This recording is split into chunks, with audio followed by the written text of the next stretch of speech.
आपसे बहुत दिनों से चर्चा नहीं हो पाई थी। किन्हीं कारणोंवश आज आपसे संवाद करने का मौका मिला है। आशा करता हूँ आप सभी स्वस्थ होंगे, प्रसन्न होंगे और राष्ट्रमान के कार्य में संलग्न होंगे। वर्तमान में जो एक मुद्दा इस समय चल रहा है वो है कांवड़ यात्रा का। कांवड़ यात्रा के संबंध में माननीय मुख्यमंत्री योगी जी ने एक आदेश पारित किया है कि जितने भी खाना बनाने वाले कांवड़ यात्रा के रूट में पड़ते हैं, होटल, रेस्टोरेंट, ढाबे या हाट ठेले, उन सभी को हिदायत दी गई है कि वो अपने होटल का या रेस्टोरेंट का जो भी मालिक है उसका नाम जो है मुख्य रूप से दिखाया जाएगा लिख करके, उसमें जो उसके मालिक है। इसी प्रकार से जो मेन्यू है उसका, उसको भी उस पर दिखाया जाए, जिससे कि कांवड़ यात्री वो देख करके और डिसाइड कर सके उन्हें किस कहाँ जाना है, क्या खाना है, और उनका जो एक व्रत चलता है इस समय, वो व्रत जो है उनका भंग ना हो। अपनी चॉइस की और जिन चीजों से बचना होता है, मांस, अंडे और जो दूसरे लहसुन, प्याज आदि, इससे वो बचे रह सके। इसको लेकर के काफी विवाद चल रहा है। मामला सुप्रीम कोर्ट में गया। आप जानते हैं अभिषेक मनु सिंघवी जो सीजेआई जो चंद्रचूड़ हैं उनके बड़े निकट हैं, उनके सहपाठी हैं, और इसलिए उनकी और कपिल सिब्बल, ये जो दो कांग्रेस के नेता हैं, इनकी काफी चलती है और ये जब चाहें, जिस ढंग का चाहें, अपना आदेश करवा लेते हैं। तो ये कांग्रेस पार्टी और दूसरी पार्टियों की तरफ से, दूसरे लोगों की तरफ से या मुस्लिम ग्रुप की तरफ से इन्होंने सुप्रीम कोर्ट में याचिका दायर की और उस पर से स्थगन आदेश इनको, अंतरिम स्थगन आदेश इनको प्राप्त हो गए। अर्थात उस आदेश पर रोक लगा दी गई कि सरकार जबरदस्ती इसको लागू नहीं कर सकती। हालांकि ये कानून है, food safety and standards act के अंतर्गत ये कानून बना हुआ है ऑलरेडी कि जितने भी होटल या रेस्टोरेंट या ढाबे वगैरह होंगे, जहां भी खाना बनता होगा, उनको रजिस्ट्रेशन कराना आवश्यक है, उनको लाइसेंस लेना भी आवश्यक है और उनको अपना नाम भी वहां पर लिखना आवश्यक है। ये सारे के सारे जो है प्रोविजंस उसमें एक्ट के अंतर्गत बने हुए हैं और ये एक्ट मनमोहन सिंह गवर्नमेंट ने बनाया था। तो जब कानून बना हुआ है, उस कानून के अंतर्गत योगी सरकार को ये काम करने का अधिकार है और इस अधिकार का उन्होंने उपयोग किया।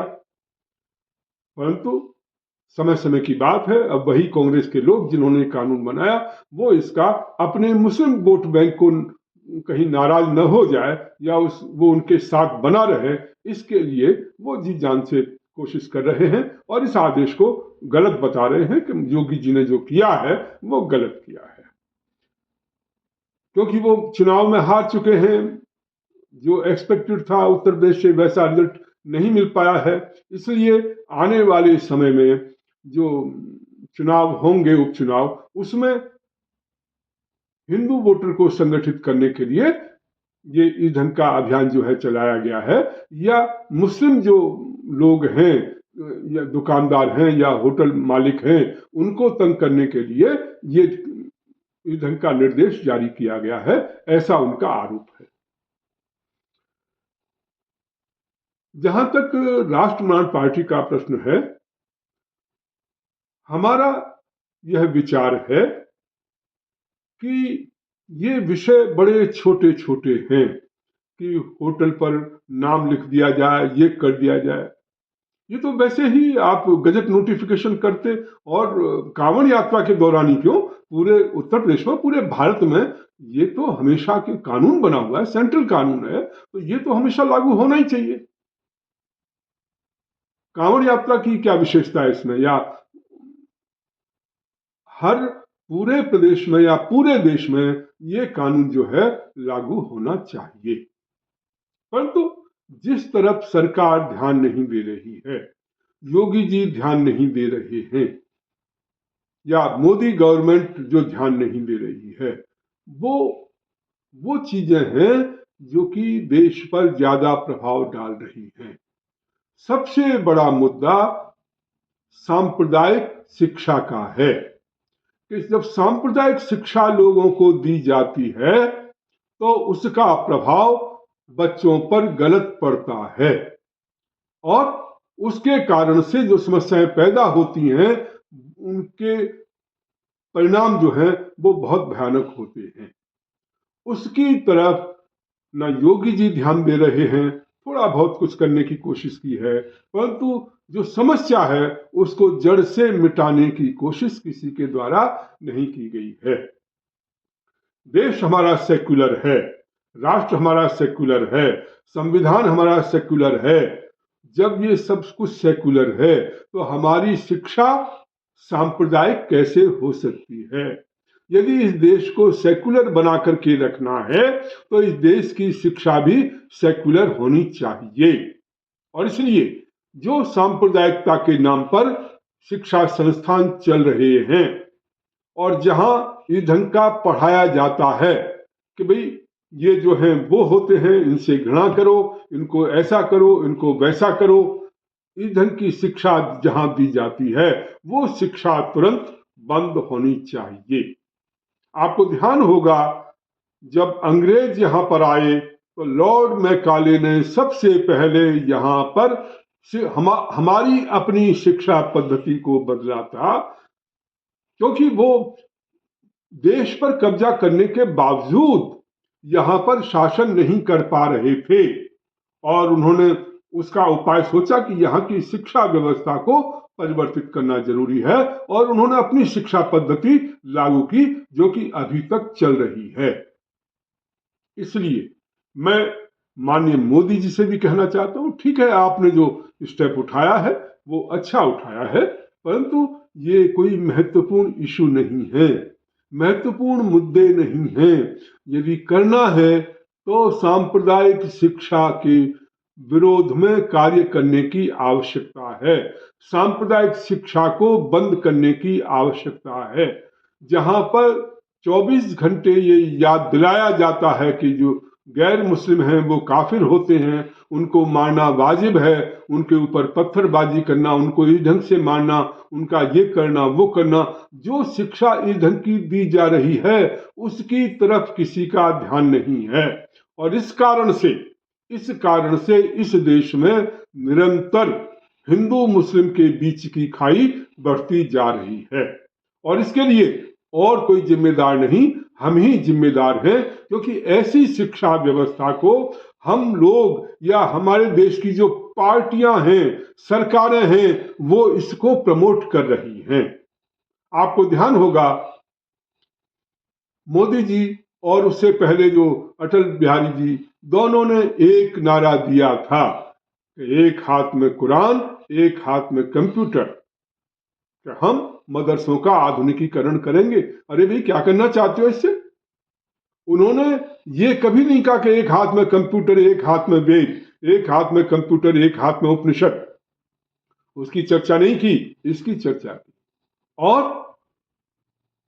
मुस्लिम अपीजमेंट का निरंतर विरोध करते हुए भी उन्होंने जितना अपीजमेंट किया है वो शायद और पार्टियों ने नहीं किया। लगभग 300 के आसपास केवल अल्पसंख्यक जो समुदाय है उसको अपीज करने के लिए उनके लिए 300 से ऊपर की योजनाएं चल रही हैं, जिसमें कि उनको पैसा दिया जाता है विभिन्न कार्यों के लिए। और मोदी सरकार के द्वारा पहली जो सरकारें थीं उन सबसे ज्यादा अपीजमेंट उनके द्वारा किया गया और उनके द्वारा पैसा दिया गया है। तो ये जो स्थिति चल रही है, इस स्थिति को रोकने की जरूरत है।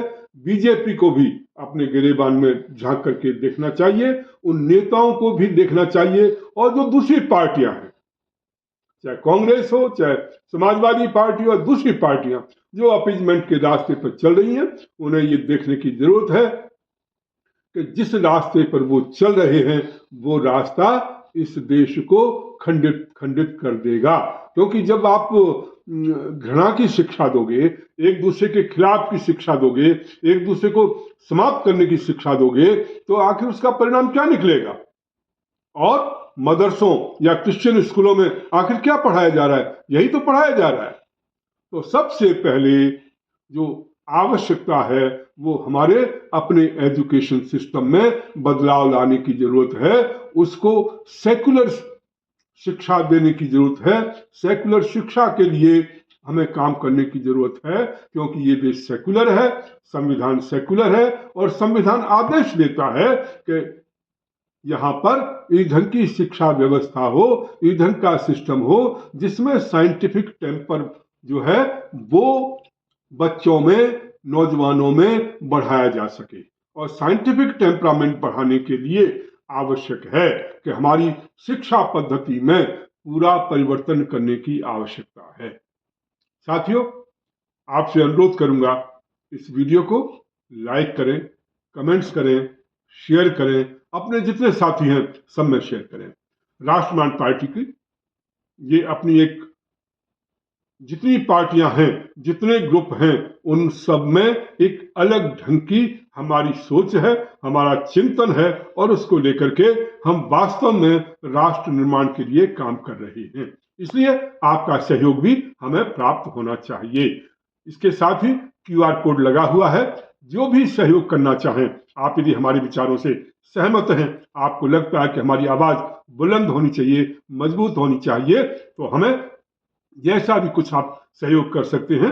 QR कोड लगा हुआ है, राष्ट्रवाद पार्टी को सहयोग करें। इससे हमारी अपनी विचारधारा जिस राष्ट्रवादी चिंतन को लेकर के हम चल रहे हैं उसको मजबूती मिलेगी, हमारे विचारों को मजबूती मिलेगी और हम समाज में और अच्छे ढंग से काम कर पाएंगे। आप सभी का बहुत बहुत धन्यवाद।